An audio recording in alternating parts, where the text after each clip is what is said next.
The chocolate was supposed to be on deck 14. That was what Danny Reeves kept repeating to himself as he walked through corridors that all looked the same. Gray walls, blue lights, doors with symbols he could not read. His mother had promised him that the Harvest Cycle Festival meant free candy in the recreation hall, and then she had gotten a call from the lab and kissed his forehead and said she would be right back. That was 20 minutes ago. Danny was 9 years old. He had lived on Horizon 7 for almost a year now, ever since his mother got the research posting. He still did not understand most of the station. It was built for species that were taller, wider, and older than him. The signs were in 4 languages, and none of them were English. The elevators talked, but they talked in Mirati, which sounded like someone clicking 2 spoons together very fast. He turned left at a junction because left felt right. Then he turned right because the hallway smelled like something sweet. It was probably not chocolate. It was probably the Dewari cleaning fluid that smelled like strawberries. But Danny was hopeful that he found a door. It looked like every other door on the station, smooth and gray with a small panel on the side. He pressed the panel. The door opened. Danny did not know that this door had been sealed for over 200 years. He did not know that a maintenance worker named Gall had forgotten to re-engage the security lock after a routine atmosphere check 3 hours ago. He did not know that behind this door was Vault Room 7 of the Forbidden Knowledge Archive, the single most restricted space on the entire station that he walked in because the lights inside were pretty.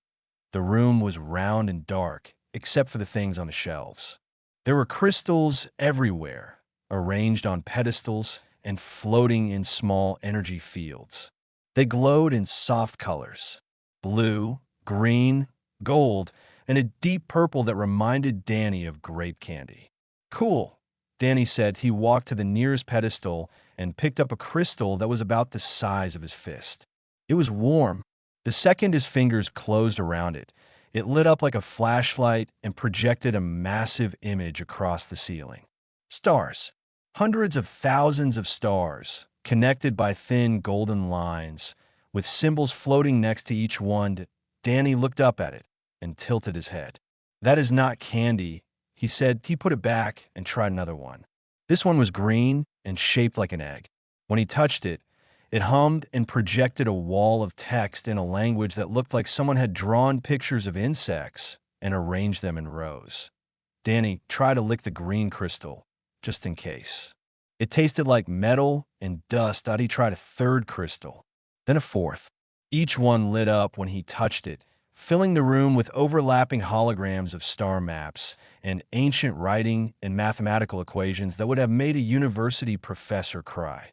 Danny sat down on the floor and started sorting the crystals by color, because that seemed like a fun thing to do while he waited for someone to show him where the chocolate was. That was when the alarm went off. That IT was not allowed alarm. It was a low, pulsing tone that vibrated through the floor, the kind of sound that made your teeth feel strange. Danny looked up, but did not move. He had heard alarms before on the station. Usually they meant someone had left a lab door open or a filtration system needed cleaning. 30 seconds later, the door burst open and a small furry creature stumbled in.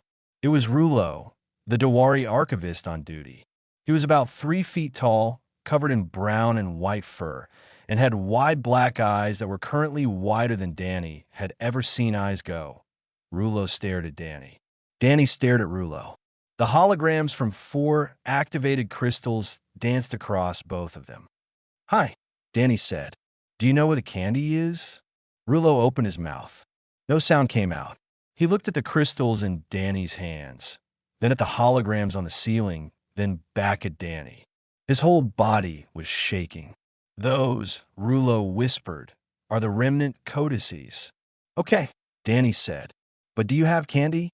Rulo's legs gave out, and he sat down hard on the floor. He pulled out a communication device and pressed it with trembling fingers. "This is Archivist Rulo," he said, and his voice cracked on every word. "Vault Room 7 has been breached. The codices are active. I repeat, the codices are active. Please send everyone." Danny watched him with mild interest, then went back to sorting crystals. The purple ones were his favorite. He made a little row of them on the floor and hummed a song he had learned in school back on Earth. Within 5 minutes, he could hear footsteps in the corridor. A lot of footsteps.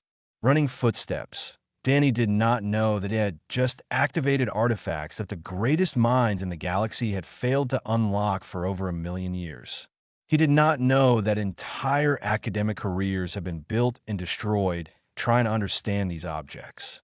He did not know that what he had done in the last 20 minutes was considered scientifically impossible. He knew that the purple crystals were the prettiest, that the green one tasted terrible, and that no one on this station seemed to know where the chocolate was. The footsteps got louder. Danny looked toward the door and waited. He hoped whoever was coming would at least have a snack. 12 of the most important people on Horizon 7 stood in the doorway of Vault Room 7, and not one of them could speak. Grand Scholar Orvis was in front. He was Pelori, which meant he was 8 feet tall, thin as a pole, and had 6 eyes arranged in 2 rows across his flat gray face. He had spent 200 years of his life studying the remnant civilization. He had written 900 papers. He had begged, argued, and threatened his way into being named the sole guardian of this vault. And now a human child was sitting on the floor of that vault, sorting priceless million-year-old artifacts by color, humming what sounded like a song about a bus. What, Orvis said very slowly, is happening. Rulo was still on the floor where he had collapsed. He pointed one trembling paw at Danny. He activated them. He just picked them up and they turned on. That is not possible, Orvis said. I know, Rulo said. Counselor Finn pushed past Orvis to get a better look. Finn was Mirati, tall and insectoid, with glossy black eyes and long, clicking mandibles. He ran the Cultural Exchange Committee, which meant that anything strange that happened on the station became his problem. Is that a human child? Finn asked. Yes, Rulo said. In the Forbidden Knowledge Vault? Yes. Touching the remnant codices? Yes. Finn's mandibles clicked together rapidly, which was the Mirati equivalent of a stress headache. He turned to the security team behind him. How did a child get through a vault door that requires 3 separate biometric authorizations? Nobody had an answer. Somewhere on Deck 9, a maintenance worker named Gall was about to have a very bad day. Orvis stepped into the room carefully, as though the floor might collapse. He crouched down, which for a Pelori meant folding his long body almost in half, and looked at Danny with all 6 eyes. Child, he said, how did you activate these objects? Danny looked up. I just picked them up. You just picked them up. Yeah, this one is my favorite. He held up a purple crystal. It immediately projected a cascade of golden symbols into the air above his hand. Orvis went completely still. That is Codex 7, he whispered. I have spent 40 years trying to activate Codex 7. It is pretty, Danny agreed. Orvis pulled out a scanning device and held it near Danny's hand. He scanned twice, then a third time.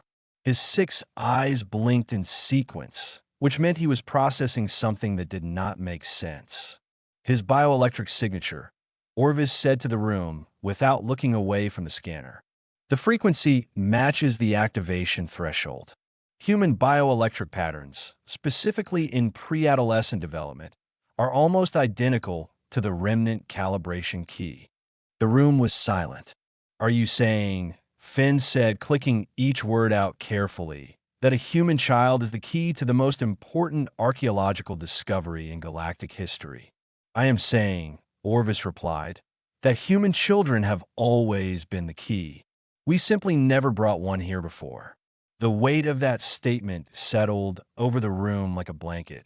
Scholars who had spent their entire careers trying to crack the remnant language, who had developed theories and counter-theories and entire academic disciplines around these artifacts, were now staring at a 9-year-old boy who had wandered in looking for chocolate. Danny waved the purple crystal. Can I keep this one? No, said every adult in the room at the same time. Over the next hour, the vault became the busiest room on the station. More scholars arrived. More security arrived. Someone brought scanning equipment that took up half the floor. Danny was moved to a corner but refused to let go of the purple crystal, so a compromise was reached where he could hold it but had to stay seated. Nira arrived during the second hour. She was Tessari, with shimmering blue skin and dark eyes that always looked slightly worried. She was a medical technician and had been sent to make sure the boy was not being harmed by the energy output of the crystals. She ran her scanner over Danny and found him perfectly healthy. "Are you okay?" she asked him. Danny looked at her. "I am hungry. I was going to get candy, but I came here instead, and nobody will tell me where the candy is." Nira looked at the chaos around her. 12 senior scholars were arguing about the implications of human bioelectric compatibility with extinct alien technology. Counselor Finn was on 3 communication channels at once. Orvis was staring at scanner readings like a man watching his entire career rearrange itself. And in the middle of it all sat a hungry kid. "I will find you some candy," Nira said. "Really?" Danny's face lit up. "Really? But you have to stay here and be patient, okay?" "Okay." Nira left and came back 15 minutes later with a bag of Dewari fruit chews, which are the closest thing to candy available on Deck 14. Danny ate 3 of them and offered one to Rulo, who was still sitting on the floor looking like his soul had left his body. Rulo looked at the candy. He looked at Danny. Slowly, carefully, he took it.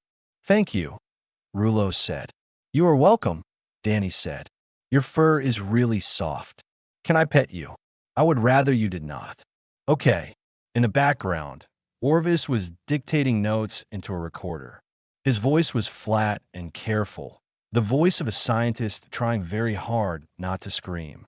Initial findings suggest that the remnant civilization either predicted the evolution of humans or shares a biological origin point with them. Either conclusion changes everything we know about galactic history. The activation was performed by a 9-year-old human boy who entered the vault by accident while searching for confectionery. He paused, all 6 eyes closed. "I need a moment," he said to no one. Dr. Laura Reeves did not run through hallways. She was a professional. She had 3 degrees and a reputation for being calm under pressure. She ran through 5 hallways, 2 junctions, and an elevator lobby to get to Vault Room 7. When she arrived, she found her son sitting in the corner of the most restricted room on the station, eating fruit chews and chatting with a small furry alien, while a dozen scholars argued around him like the world was ending. "Danny Michael Reeves," she said from the doorway. Danny looked up and smiled. "Mom, I found some candy." Laura pushed past Counselor Finn, stepped over a tangle of scanner cables, and knelt down in front of her son. She checked his face, his hands, his eyes. He was fine. He was always fine. That was the problem with Danny. He could wander into a volcano and come out fine, and she would be the one with gray hair. "You were supposed to wait for me," she said. "You were taking forever." Orvis approached them. He towered over Laura, all 8 feet of him bending down to speak at her level. "Dr. Reeves, your son has made a discovery of extraordinary importance. We need him to continue activating the remaining codices." Laura stood up and faced Orvis directly, which meant she was looking at his chest. She did not care. "My son is 9 years old. He is not a research tool. The codices respond only to him.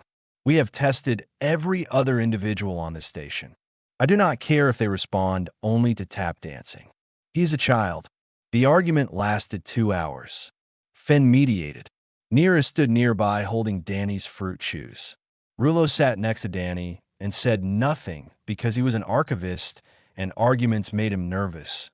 Danny, meanwhile, was telling Rulo about Earth dogs. "They come in all sizes," Danny explained. "Some are really big and some fit in your hand. I had one named Biscuit, but we could not bring him here." "What is a biscuit?" Rulo asked. "It is a type of bread, but also my dog's name." "You named your animal companion after bread." "Yeah." Rulo considered this. "I think I like humans," he said quietly. The compromise came at hour 3. Danny could help activate the codices, but only in short sessions. No more than 30 minutes at a time. His mother would be present for every session. He would receive full medical monitoring from Nira, and he would receive whatever food he wanted from the station cafeteria. Danny negotiated an additional condition. He wanted the purple crystal in his room at night because it made nice lights on the ceiling. Orvis almost refused. Then Laura gave him a look that transcended all species barriers, the universal expression of a mother who was one bad decision away from causing an incident. Orvis agreed. The sessions began the next day. Danny would sit in the vault, pick up a crystal, and it would light up. That was it. For him, it was boring. For everyone else in the room, it was like watching the universe rewrite itself in real time. Each codex contained different information. One held star maps showing travel routes between galaxies that modern science said were impossible to cross. Another held biological data on thousands of species, some of which matched living species in the Galactic Union. A third contained engineering blueprints for technology that was centuries beyond anything currently in use. The scholars wept. Not in a poetic way. Actually wept. A Palori researcher named Den, who had published a definitive paper on remnant energy systems just 2 years ago, watched a hologram from Codex 12 prove every single one of his conclusions wrong. He sat down on the vault floor and cried. Danny offered him a fruit chew. Then took it down on the 4th day. Danny accidentally solved something. One of the codices projected a complex mathematical equation that had been partially visible in older scans. 3 scholars had spent 40 years working on it. Danny looked at the hologram, tilted his head, and said, "It looks like a dog if you turn it sideways." Nira laughed. Orvis did not. But that night, a junior mathematician ran the equation through a new orientation and found that Danny was right. Rotated 90 degrees, the equation resolved into a simple geometric proof that described the energy lattice of the remnant power systems. The dog shape was a key structural element. The junior mathematician submitted her paper the next morning. She credited Danny in the acknowledgments. The 40-year scholars did not speak to her for a week. Through all of this, Danny remained completely unimpressed. He liked the pretty lights. He liked that Rouleau now sat with him during every session and brought him snacks. He liked Nira, who always asked how he was feeling and never talked to him like he was a science experiment. He did not understand why the adults kept staring at him with that strange expression, the one that was half wonder and half something that looked almost like fear out on the 5th day. Rouleau pointed at one of the last unactivated codices. "That one worries me," he told Nira when Danny was not listening. "Why?" "Because the partial scans we have of it show a repeating symbol. In every remnant text we have ever found, that symbol means the same thing." "What does it mean?" Rouleau's fur flattened against his body, which was the Dewari sign of deep unease. "Warning," he said. Nira looked at Danny, who was trying to stack 3 crystals on top of each other to make a tower. He knocked them over and giggled. She looked back at Rouleau. "We should tell someone," she said. "I have been telling people," Rouleau replied. "No one is listening. They are too excited." Outside the vault, the galaxy was about to get a lot more interested in a 9-year-old boy and his fruit chews. The first ship arrived on the 6th day. It was a Mirati diplomatic cruiser, long and black and covered in signal arrays. It docked at the station's outer ring without requesting permission, which was technically an act of political aggression, and nobody did anything about it because 3 more ships were already on approach. Danny did not know about the ships. He was in the cafeteria with Rouleau, trying to explain what pizza was. "So you take bread," Danny said, "and you put sauce on it, tomato sauce, and then you put cheese on it, and then you cook it. That is it?" Rouleau asked. "You could put other stuff on it. Pepperoni, mushrooms. My mom puts olives on hers, but olives are gross.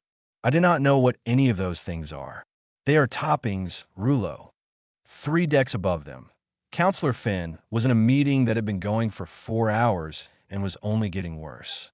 Representatives from a Mirati Diplomatic Council wanted oversight of all Codex research. The Palori Academic Senate was demanding exclusive intellectual rights. A trade federation called the Helix Compact had sent a lawyer, which was somehow the most threatening thing that had happened all week. And now there were rumors spreading through the communication networks. Rumors about humans, about what it meant that human children could activate remnant technology, about what humans might be hiding, about what humans might become if they gained access to the knowledge inside those codices. Finn's mandibles had not stopped clicking in 2 days. The boy must be transferred to a secure facility, said the Mirati representative, a tall female with polished black armor. For his own protection. He is a child, not a political asset, Finn replied. He is both, counselor. Surely you can see that. Finn could see it. That was the problem. On Deck 7, Dr. Laura Reeves was packing bags. She had heard enough. The whispers in the corridors, the way certain officials looked at Danny like he was a specimen, the quiet suggestion from a Pelori diplomat that Danny might benefit from an extended stay at a research institute far from his mother. Laura was a scientist. She understood how institutions worked. She understood that when something became valuable enough, people stopped seeing it as a person and started seeing it as a resource. She was not going to let that happen to her son. Nira found her in their quarters, stuffing clothes into a travel case. "You are leaving," Nira said. "I am taking Danny and getting on the next transport to the inner systems. We can reach a human embassy in 4 days. They will not let you leave. Finn has already restricted departures from the docking ring." Laura stopped packing. Her hands were shaking. "He cannot do that. He did it to keep the political delegations from removing artifacts. But it applies to everyone." Nira sat down across from her. "I'm worried too, but running will make it worse. Right now Danny is protected because Orvis needs him. If you run, they will send people after you, and those people will not be scholars." Laura sat down on the bed and put her face in her hands. "He is 9. He thinks this is a game. He thinks the crystals are toys and Rulo is his new best friend and everything is fine. Maybe that is what is keeping him safe," Nira said softly. Meanwhile, Danny was indeed fine. After lunch, he had his scheduled session in the vault. He activated 2 more codices while Orvis watched with an expression that had moved past shock and into a kind of numb acceptance. One of the codices showed a detailed map of biological evolution across the galaxy, species rising and falling over millions of years, with markers that track genetic developments. Human DNA appeared on the map. It was highlighted. The remnants had been watching humanity long before humanity learned to make fire. Orvis recorded his observations in a monotone. He had stopped being surprised. He had not stopped being afraid. The other codex contained something different.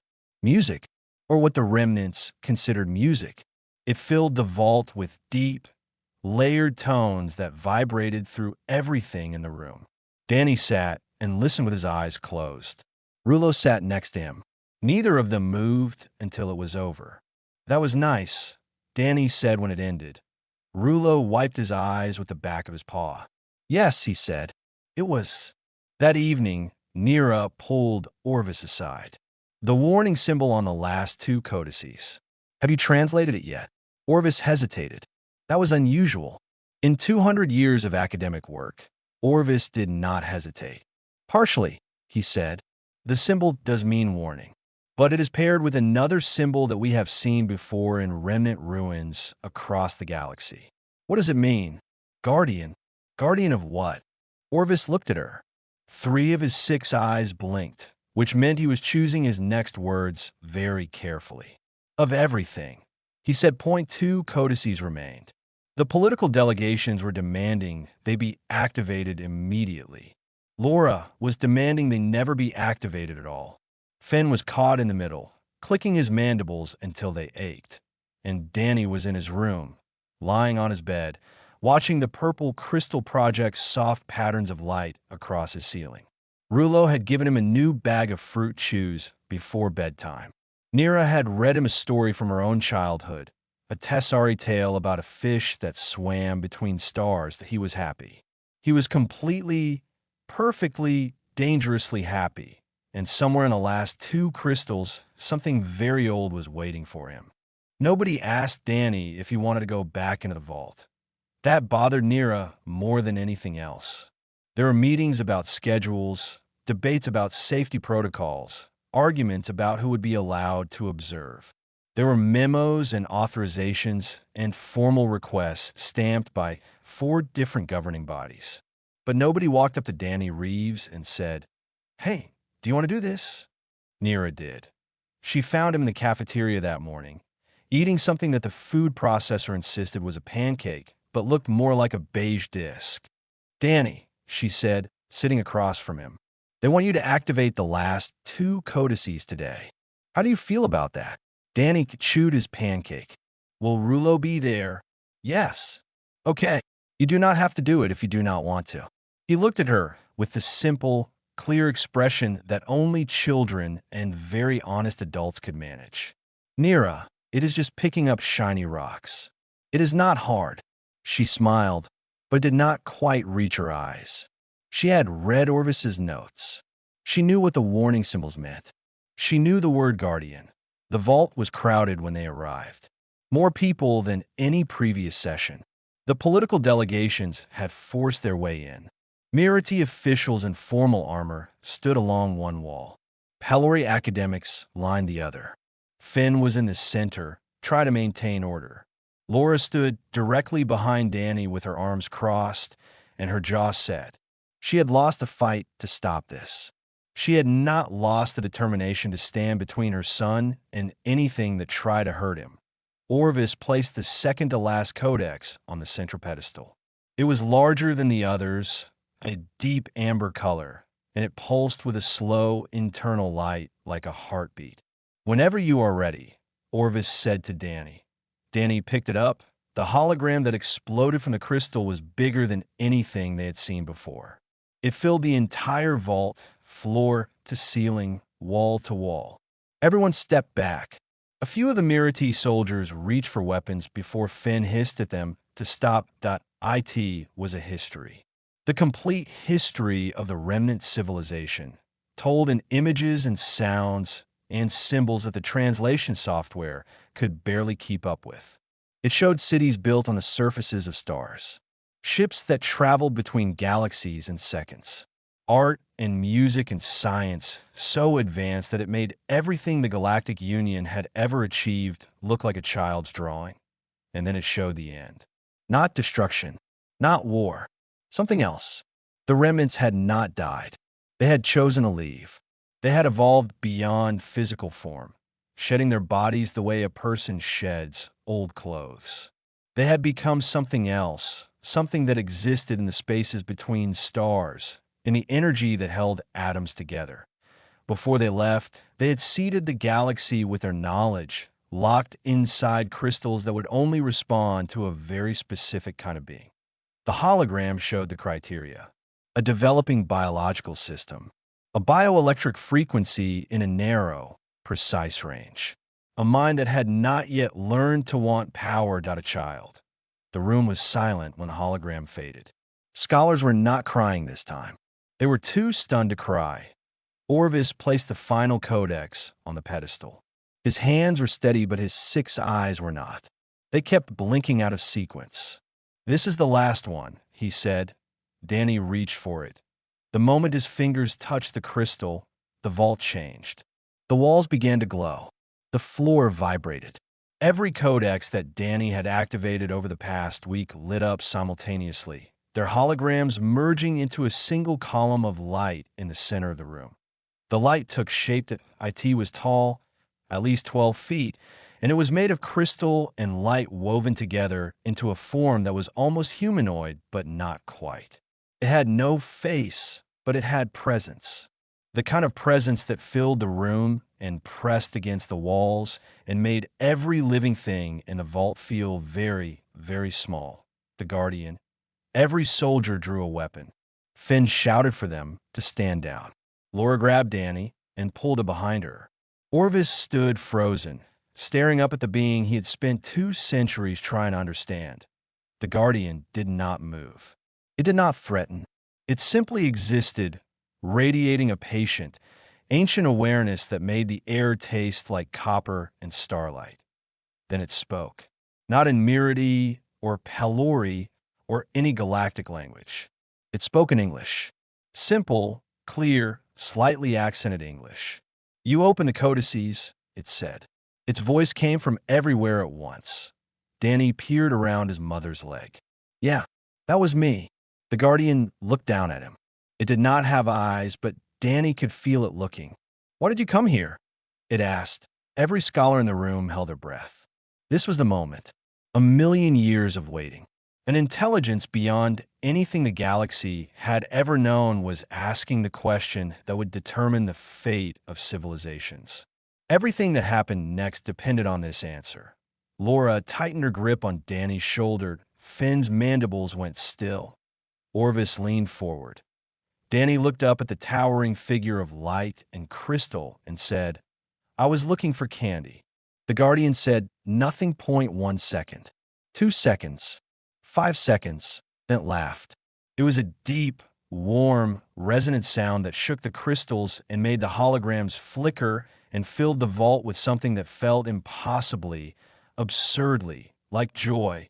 Nobody in the room moved. Nobody knew what to do.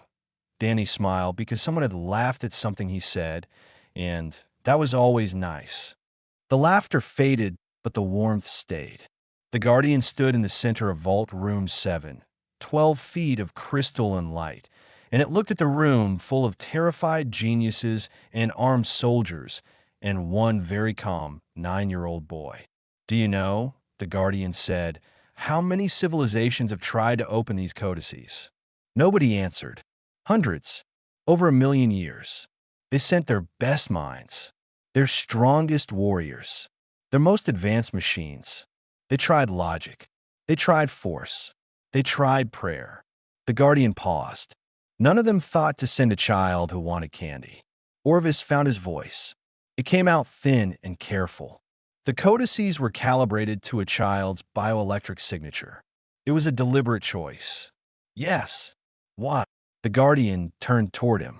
"Because my creators watched civilizations rise and destroy themselves over knowledge. Every species that reached a certain level of advancement made the same mistake. They found power and they used it for ambition, for control, for war.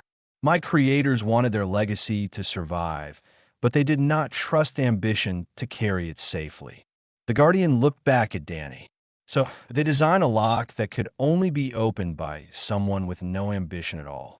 Someone who wandered in by accident. Someone whose only desire was something small and sweet and harmless."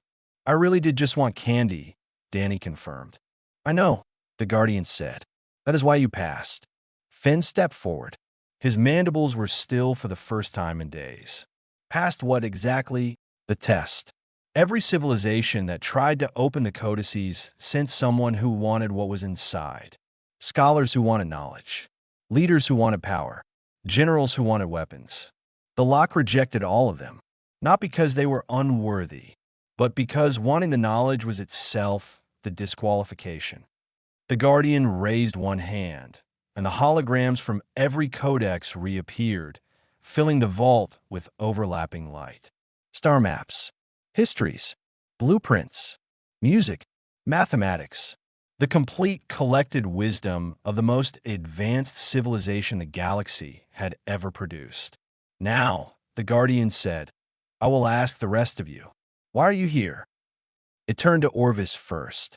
The old scholar straightened his long body and answered honestly. "Knowledge. I have spent 200 years seeking understanding." The Guardian nodded. It turned to the Mirati representative. "Control," she said, because she was too proud to it asked the Pelori academics. "Prestige," one admitted. "Publication rights," said another. It asked the soldiers. "Orders," said their commander. It asked Finn. "Responsibility," Finn said. "Someone has to manage this mess." The Guardian considered all of their answers. Then it spoke again. "Every one of you came for yourselves, your careers, your species, your governments. There is nothing wrong with that. But my creators knew that knowledge given to ambition becomes a weapon. Knowledge given to ego becomes a cage. The only safe hands for dangerous gifts are hands that did not reach for them. It looked down at Danny one last time. His species will administer this legacy. Not because humans are the wisest or the most advanced, but because a human child, standing in front of the greatest treasure in the galaxy, only wanted candy. That is innocence. And innocence is the only thing my creators trusted. The vault was quiet for a long time.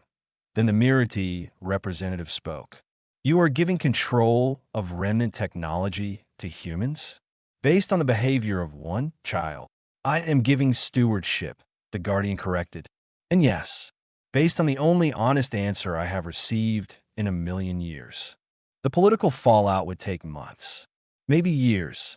The debates, the treaties, the arguments about fairness and precedent and who deserved what. All of that was coming. Everyone in the room knew it. But in that moment, none of it mattered. The Guardian began to fade. Its form grew thinner, lighter, until it was just an outline of soft gold light. One more thing, it said, and its voice was almost gentle now. Give a boy his candy. Then it was gone. The room erupted. Finn started shouting into his communicator. The Mirati representative stormed out. Scholars began arguing in at least 6 languages. Orvis stood perfectly still, staring at the space where the Guardian had been, processing the fact that everything he had worked for had just been handed to a species that had been in space for less than a century. Danny tugged on his mother's sleeve. Mom, can we go now? I am tired. Laura looked down at her son. Her eyes were wet. She nodded and took his hand. Nero walked them out of the vault. Rulo followed because wherever Danny went, Rulo went now. That was just how things were in the corridor, away from the noise and the politics and the weight of a million years. Danny stopped. Rulo, he said, yes. Do you want to come to my room? The purple crystal makes really cool lights on the ceiling. Rulo looked up at him. His wide black eyes were shining. I would like that very much. Nira took a photo of them walking down the corridor together. A small human boy and a small furry alien, side by side, heading home to watch pretty lights and eat fruit chews. Behind them, the galaxy was changing forever. Later that night, Orvis sat alone in his study. Around him were 200 years of research notes, stacked in neat piles on every surface. In front of him was a single report, freshly printed, IT read. Subject stated motivation for vault breach. Candy. Orvis read it 3 times. Then he put his head in his hands. Somewhere down the hall, a boy and his friend were watching purple lights dance across the ceiling and laughing at nothing in particular and sharing the last of the fruit chews. The scholars were still crying. But Danny Reeves had finally gotten his candy. And honestly, that was all he had ever wanted.